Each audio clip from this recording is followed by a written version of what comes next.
자, 여기 업무용 승용차요. 워낙 중요해. 진짜 너무 중요합니다. 최근 들어가지고 요 업무용 승용차가 회사 입장에서 되게 문제가 돼요.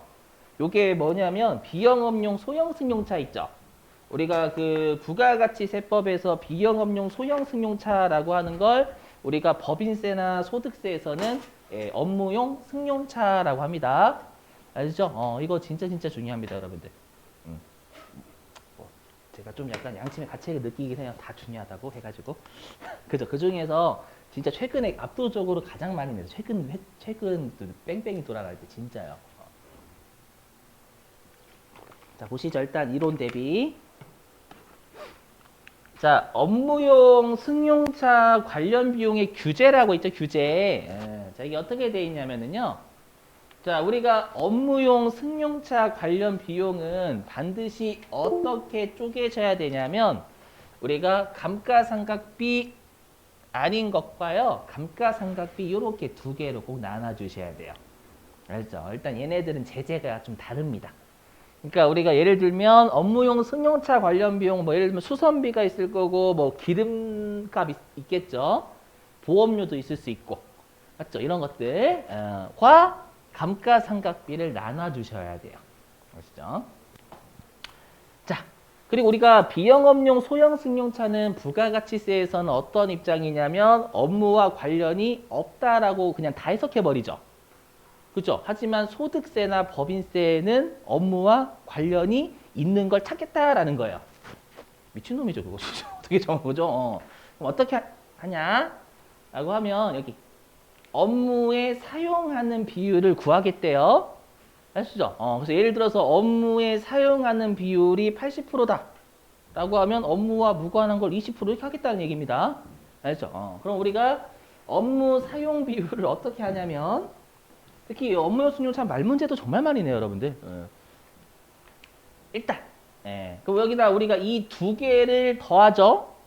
우리가 업무용 승용차 관련 비용에 감가상각비와 아닌 비용 두 개를 더해서 업무에 사용한 비율 곱하면 업무 사용 금액이 나오겠죠. 얘는 송금 인정, 일단 송금 인정입니다. 아시죠? 대신에 업무에 사용하지 않은 비율을 곱하면 그것만큼은 송금 불산입 사유출이 됩니다. 아셨죠? 자, 그럼 보실게요. 그러면 도대체 업무 사용 비율을 어떻게 구하냐는 거예요. 첫 번째, 우리가 임직원 전용 자동차 보험에 가입을 해야 됩니다. 근데 우리가 알고 있는 자동차 보험은 내 친구가 타서 사고가 나도 우리가 보상해주죠? 아닌가요? 해줄걸요? 일반적인 자동차 보험 내 가족이 타도 해주지 않나요? 안 해줘요? 여러분 대화 좀 해요. 아, 그죠? 사고 나신 적이 없구나. 방금 아니에요. 방금 저도 예, 그렇죠. 여러분 그런 게 있어요. 그렇죠? 일반적인 자동차 보험은요. 내 가족이 타다가 내 차를 타고 사고가 나잖아요. 그럼 그것도 여러분들 보험회사에서 보상을 해줘요. 아시죠? 방금 누가 방금 그 소리 하셨어요. 저 들었어요. 들어봤습니다. 근데 자 여기에 전용 보험 제가 임직원 전용 자동차 보험이라고 했죠. 이게 뭐냐면 일단 임직원이 가입이 돼 있어야 돼요. 그리고 그 사건 사고에 자동차를 내가 출장 목적으로 이렇게 자동차를 이제 보험을 들어 놓잖아요. 자동차를 보험을 들어 놓으면 그거를 임직원이 내 차를 타고 업무에 쓰다가 사건 사고가 발생하잖아요. 그때만 보상을 해줘요. 그러면 내 가족들이나 친구가 내 차 타고 사건 사고가 일어났다라고 하면 보상 안 해줍니다. 이해되시겠어요? 그게 임직원 자동차 전용 보험입니다. 우리 시험에는 안 중요해요. 임직원 자동차 전용 보험 무엇인가 서술하지 안 나옵니다. 아시죠? 뭐 일단 여기에 가입을 해야 돼요. 가입을 안 하면 업무 사용 비율은 0%로 봅니다. 전액 송금 불사이 돼버려요. 아셨죠? 일단 자, 그럼 임직원 전용 자동차 보험에 가입을 했다라고 하면 이제는 금액으로 나눠요. 금액에.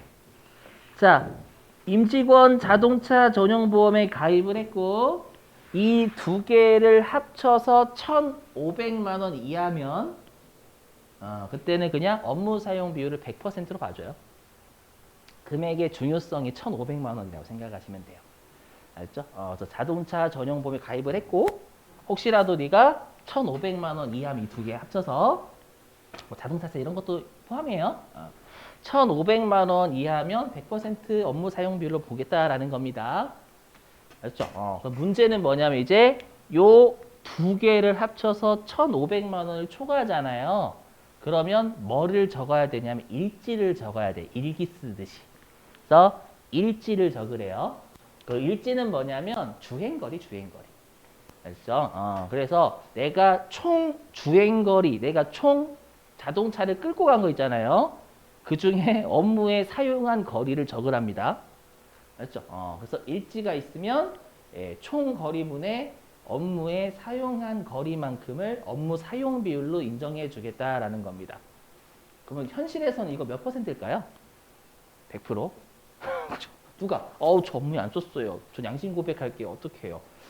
그러지 않겠죠? 여자친구랑 데이트해도 저 업무에 사용했어요. 그죠? 여자친구가 아니에요. 여기는 그 이제 우리 부하 직원. 그죠? 이제 둔갑하는 거지. 그죠? 그래서 여기는 여러분들 다 거짓말 일반적으로 하겠지. 100%. 맞죠? 하지만 우리 시험에서는 또라이들이 나와요. 막 업무에 쓸 일지를 정직하게 적는 겁니다. 그리고 여러분 조심하셔야 될 게 출퇴근을 업무에 사용한 걸로 볼까요? 안 볼까요? 이거 외우셔야 됩니다. 법인세나 소득세는 봐요. 그래서 시험에 출퇴근 거리 나오면 꼭 업무 사용이라고 여러분들이 주행거리 포함시키셔야 됩니다. 알겠죠? 그것도 조심. 자, 근데 일지를 안 적었대요. 그럼 일지를 안 적으면 빵 %냐? 그러면 열받습니다. 왜 열받냐면 자, 일지가 필요 없어. 1,500만 원 이하면 일지 안 적어도 100%죠. 근데 내가 만약에 1,501만 원이에요. 쓴 게. 근데 일지를 모르고 안 적었어. 안 돼. 빵 % 업무 사용비 전액 송금불산입. 그죠? 10,000원 때문에 나는 전액 송금불산입이 돼요. 이해되세요? 그래서 1,500만 원까지는 일단 인정해 줍니다. 아무리 일지를 안 적었더라도. 아셨죠? 그래서 여기 1,500만 원까지는 인정해요. 그 말은 내가 총 쓴 금액 있죠?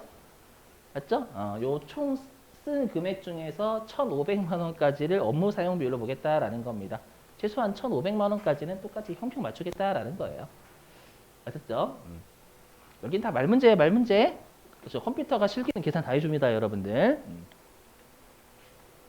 자, 근데 이제 문제는 뭐냐면, 자, 이 감가상각비가 아닌 이외 비용 있죠?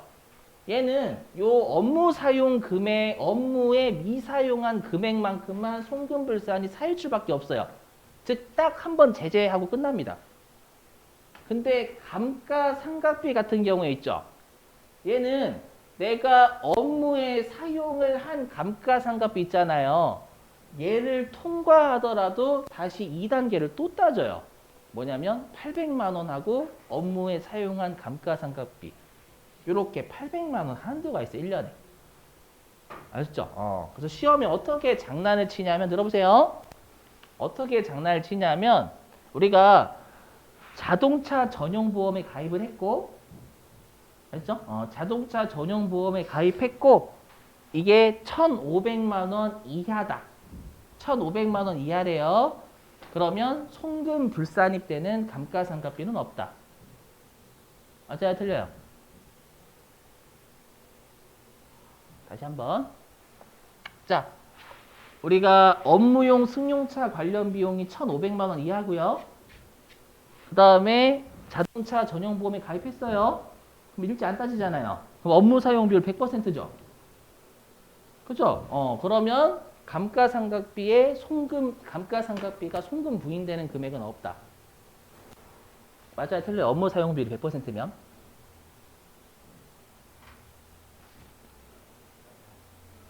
틀려요. 800만 원 또 따져요. 예를 들어서 감가상각비가 1,000만 원이래요. 근데 업무 사용 비율이 100%예요. 그러면 업무 사용 감가상각비 1,000만 원이죠. 그럼 1,000만 원 중에 800만 원 한도리가 200만 원의 송금 불산이 돼버려요. 이해되세요? 그 조선말 조심하셔야 돼. 특히 정말 낚시 심각하겠네요. 아셨죠? 자, 그럼 얘는 800만 원 한도가 1년치, 1년치. 그러니까 내가 단기 중에 사면 12분의 월수. 당연하죠?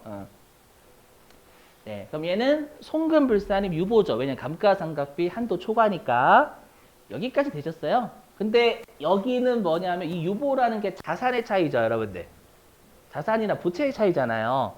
그러면 이 차가 내 차일 때는 유보인데 만약에 내 차가 아니에요. 렌트했대요. 그럴 수도 있잖아요. 맞죠? 그럼 렌트하면 유보가 돼요? 렌트하면 유보가 될 수가 없어요. 유보는 자산의 차이고 우리가 자산이다라는 건 내 자산인데 렌트나 리스하게 되면 그 내 자산 아니에요. 맞죠? 렌트 회사나 아니면 리스 회사 차란 말이에요. 이해되세요? 네, 곧 하고 여러분 쉴게요. 자, 여기 무시하시고 이거는 자, 여기에요. 특히 여기 보시면 돼. 일단 여기 위에는 곧 설명할게요. 보시면 여기 자, 우리가 렌트의 경우에는 임차료의 70%만큼을 감가상각비로 의제해요. 왜냐? 생각해보세요. 만약에 내가 렌트를 하게 되면 감가상각을 내가 합니까? 렌트 회사에서 하겠지. 맞죠? 그럼 내 감가상각비는 없단 말이에요. 맞죠? 그럼 다 렌트하려고요? 렌트하게요? 맞죠? 그렇기 때문에 세법에서는 네가 1년치 임차료 낸 것의 70%를 감가상각비로 추정을 합니다. 아셨죠? 오케이? 자, 또 냈었어. 시험에 운용 리스. 여러분들 운용 리스는 말 그대로 리스 뭔지 아시죠? 맞죠? 렌트는 그냥 기존에 사용되었던 차를 내가 그대로 빌리는 거고요. 리스는 내가 차를 사야 되는데 돈이 너무 없어. 할부 개념으로 사는 거예요. 리스 회사한테 이자 주면서. 아시죠? 그래서 운용 리스 같은 경우에는 우리가 임차료를 내겠죠. 그 임차료에 뭐가 포함되어 있냐면 보험료, 자동차세, 수선유지비 다 포함해서 걷어요. 리스 회사가. 왜냐면 걔네들은 사오거든요. 사올 때 본인들이 이런 걸 낸단 말이에요. 보험료나 이런 것들. 자동차세를 낸단 말이에요. 얘네들이. 그러니까 그걸 다 여러분들 전가시켜야죠. 쥐들이 내니까. 무슨 말인지 되시겠어요? 그러면 그 임차료에 포함된 보험료, 자동차세, 수선유지비는 차감해줘야 되겠죠. 이거 감가상각비 아니잖아요.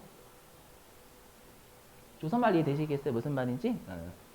얘를 감가상각비로 본다라고 되어 있는데 솔직히 말씀드리면 이거 시험에서 차감했다라고 줬어요. 그러니까 너무 신경 쓰지 마시고 조심하실 건 요거예요. 그러면 감가상각비 한도초가 뜰 수 있을 거 아니에요, 여러분들. 왜냐면 800만 원 선도는 똑같으니까. 그죠? 근데 그때는 송금불산입 유보가 절대 될 수가 없어요. 내 차 아니거든요. 맞죠? 뭐 그럴 때만큼은 기타 사유출로 갑니다. 이해되시겠어요? 그때는 유보가 될 수가 없어요, 여러분들. 맞죠? 그래서 왜 기타 사유출이냐면 그 상대방 렌트 회사한테 상여 때려주세요 이럴 수 없잖아요. 뭐 렌트 회사하고 잘못한 거예요. 그건 아니잖아요. 그죠? 그래서 기타 사유출 할 수밖에 없는 거예요. 이해되시겠어요? 그래서 내 차면 유보, 내 차 아니면 기타 사유출 이렇게 해요. 아셨죠? 컴퓨터가 알아서 계산 다 해줘요. 보시면 짜증나지만 감가상각비 이쪽 동네는 짜증나는데 실기는 할만합니다. 금액만 다 집어넣으면 지가 알아서 막 다 하거든요. 그러니까 제가 조심하세요 요것만 주의하시면 돼요. 뭐 출퇴근 거리는 업무에 넣고 이렇게 아시죠? 여기는 어렵지만 실기는 다 알아서 지가 해주고요. 말문제 대비하시는 거 말문제. 워낙 업무용 승용차 말문제 많이 내니까 최근에. 넘어가야 되죠? 네. 자, 여기까지만 하면 다행인데 이제 문제가 뭐냐면 여기는 무시하셔도 돼요. 원래는 무시하셔도 됩니다. 뭐냐면 이거 무시하셔도 돼요, 여러분들 이거. 왜냐면 우리 시험에서 중요성은 떨어집니다. 얘 같은 경우는. 자, 뭐냐면 우리가 그 감가상각비 같은 경우에는 800만 원 한도를 계산하기 전에 본래 한도가 있잖아요. 맞죠? 그 본래 한도를 계산할 때 이거 보시고 일단은 이게 이 업무용 승용차가 감가상각 의제가 있어요. 그리고 감가상각 의제가 뭐예요? 강제로 한도까지 송금 매겨버리는 거죠. 맞죠?